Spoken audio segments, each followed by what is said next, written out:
In this section of 6.1, we're going to talk about exponential growth and decay models. So the bouncing ball and the bacteria lab were two examples of exponential growth. We talked about the idea of how much of something do you keep. Well, these rules and formulas kind of take care of all of that for us. So there's a different formula for growth and a different formula for decay. The formula for exponential growth is y equals a times the quantity 1 plus r to the t power. The only difference for exponential decay is that it's 1 minus r because you're going to keep less than 100% of what you started with. A is always the initial value, meaning how much you started with. And then r is always equal to the percent of increase or decrease. And it's really important, it has to be written as a decimal. So if it's 125%, that has to be 1.25. And then t is time. T is almost always measured in years, but there's going to be random cases with these that it might be something a little bit different. Occasionally, you'll be asked for the growth factor, and that would be whatever the 1 plus r or 1 minus r is, in which case it'd be the decay factor. So, for example, if I had an equation that was 1.25 to the t power, the 0.25 is the percent of increase, but the 1.25 is the growth factor. So let's use these equations to see if we can answer some of these questions. These are some of the easiest word problems that you'll ever do because all the information is given to you. You just have to plug it into the equation. So example 3, the value of a car Y in thousands of dollars can be approximated by the model y equals 25 times 0.85 to the t power, where t is the number of years since the car was new. Now, since this is in thousands, that 25 stands for 25,000, just to note.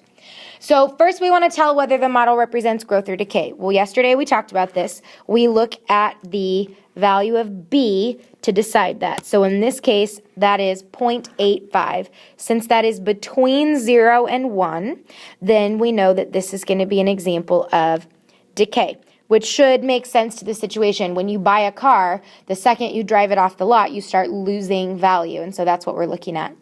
So the annual percent of increase or decrease in the value of the car comes from the equation here. Now, 0.85 is the growth factor. So what we know is that I had to subtract from 1 to get that. So we can do the same thing here. To figure that out, we would do 1 minus 0.85, and that would tell us that we had 0.15 left over. If 85% of the value is what we get to keep, then that would mean 15% is what we are losing. So this is 15%, and it's a decrease. So it's 15% decrease for this. And then the last one is kind of interesting. Estimate when the value of the car will be $8,000. Well, we started with $25,000. It's asking us what t would be when y is 8,000. So what we have to do here is kind of guess and check.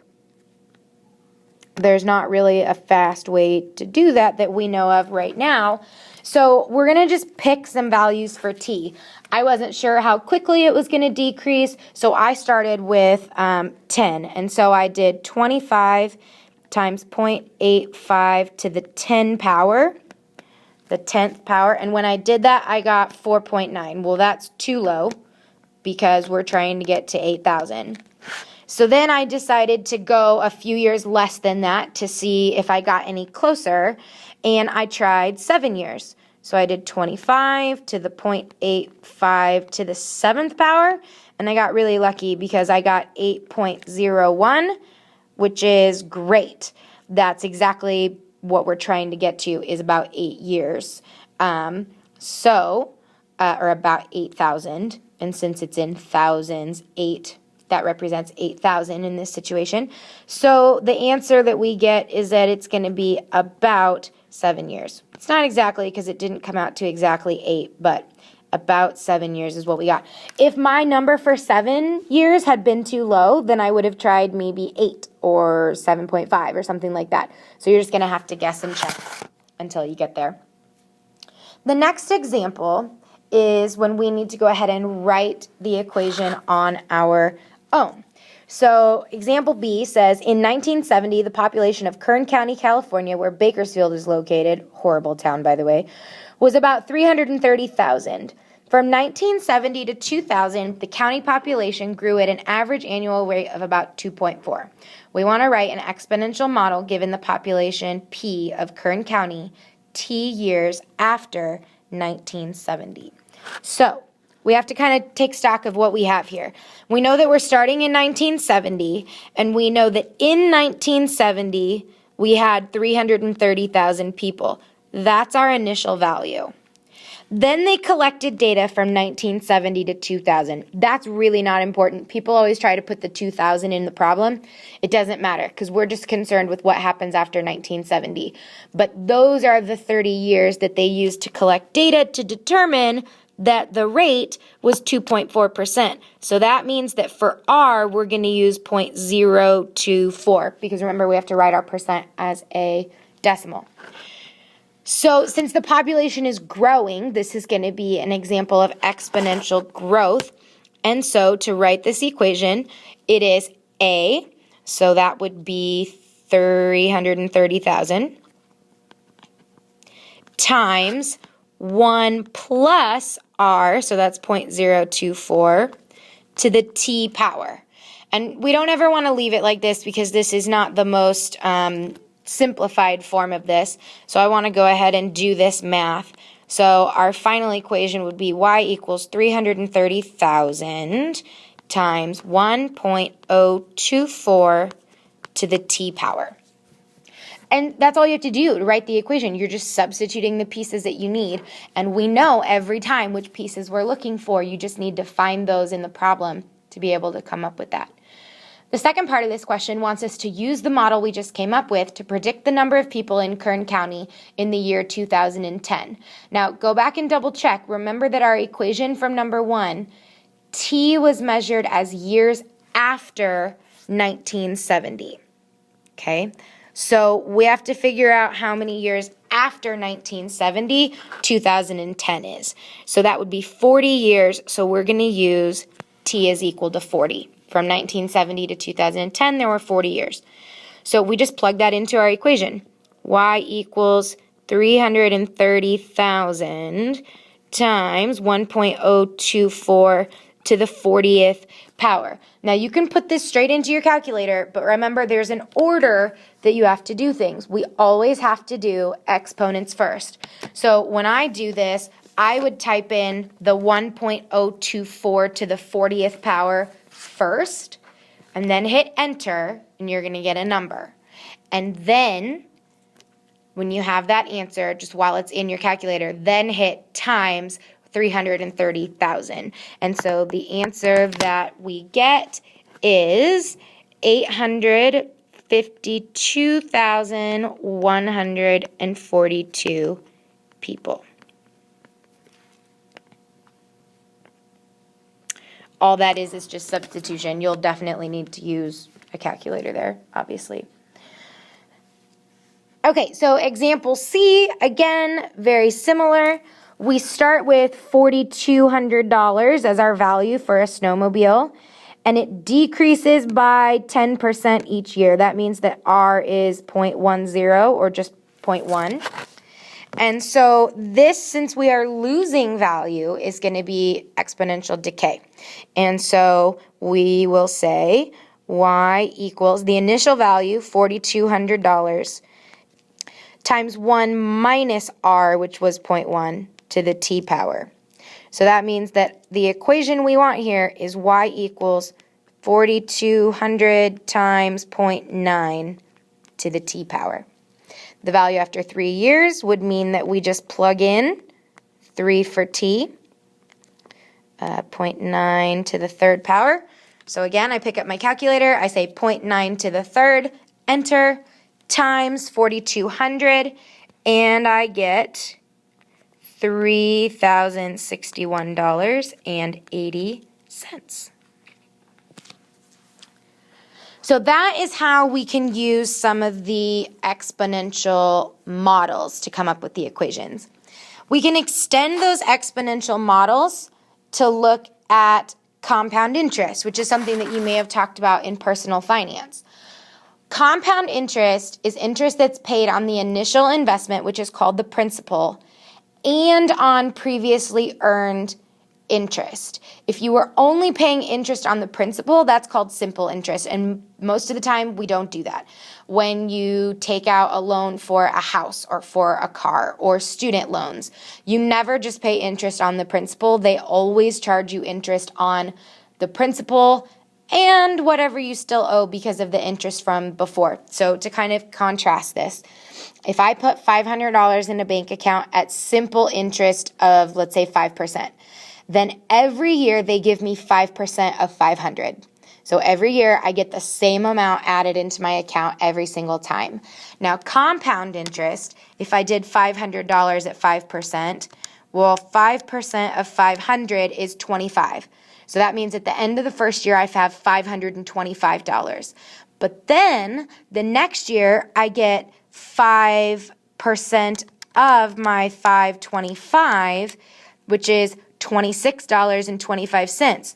So now my bank account has $551. And then the next year I would get 5% of my new total. Compound interest is great if you're saving money. It's not good if you owe it, because if I owe $150,000 on a house, they charge me interest the first year. Now I owe more, and that means that the next time they give me interest, they're charging it on my new balance. So the amount that you owe keeps growing and growing every year, which kind of sucks. Here's the formula for compound interest. It looks really awful, but the only thing that we have added to this formula is N. That's the only new piece. P stands for principal. That was our initial value previously, but in money terms, we call it principal. Okay? And then R is the rate, and T is years. The only thing that we're adding is this value N, which is the number of times that it's compounded. The example I gave you a minute ago was compounded annually each year. But you can compound multiple times throughout a year. They might compound it quarterly or weekly or monthly. So if that was the case, we have to decide how many times would that happen in a year. For example, if it was compounded monthly, N would be 12 because there's 12 months in a year. Weekly would be 52 because there's 52 weeks in a year.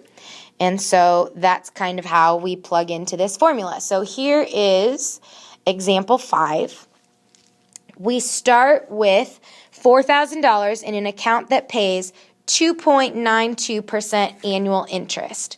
We want to know the balance after 5 years if it's compounded with the given frequency. So we're going to do 2. If it's compounded quarterly, that would be 4 times a year. That means that N would be 4. So to set this up, we know that 4,000 is what we started with. That's our principal. 2.92% is our rate, so that would be 0.0292. Don't round it. You want to use exactly what they gave you. And then we want the balance after 5 years, so that's what we're going to use for T. So let's set this up. We have A is equal to our principal, P, so that would be 4,000, times 1 plus R, which is 0.0292, divided by 4, since N is quarterly, to the N times T power. So again, N is 4, and the T that we're using right now is 5 years. As long as you use parentheses and all of that, you can put this straight into your calculator. But what's really important, if you're going to put this in your calculator all at one time, you're going to need a second set of parentheses right here, and you're going to need a third set of parentheses right here. If you don't, you're going to get the wrong answer. I would do it in parts. If you follow the order of operations, the way that I would do it is first I would do 0.0292 divided by 4. Enter. Plus 1. Enter. Raised to the 20th power. Enter. And then lastly, times 4,000. And then hit enter. And you get your final answer there. So try putting that into your calculator. And what you should be getting is $4,623.33. If that's not what you're getting, then you need to go back and relook at how you typed it and make sure that you have all of those things in there. Now, for daily, we're going to do the exact same thing. The only difference is since it's daily, that would mean 365 times throughout the year. Every day it gets compounded again. So we'd set it up almost exactly the same way. The only thing that's going to change is the ends. So 4,000 times 1 plus 0.0292 divided by 365 to the 365 times 5 power. Again, if you're going to put this straight into your calculator, you need extra parentheses here and extra parentheses here, in addition to the ones that are already there. And if you do it correctly, the answer you should be getting is $4,628.76. If you're still struggling with this after looking through these examples, I highly recommend checking out Khan Academy or just searching on YouTube to see if you can find another explanation. Work together. And that's it. I'll see you guys tomorrow.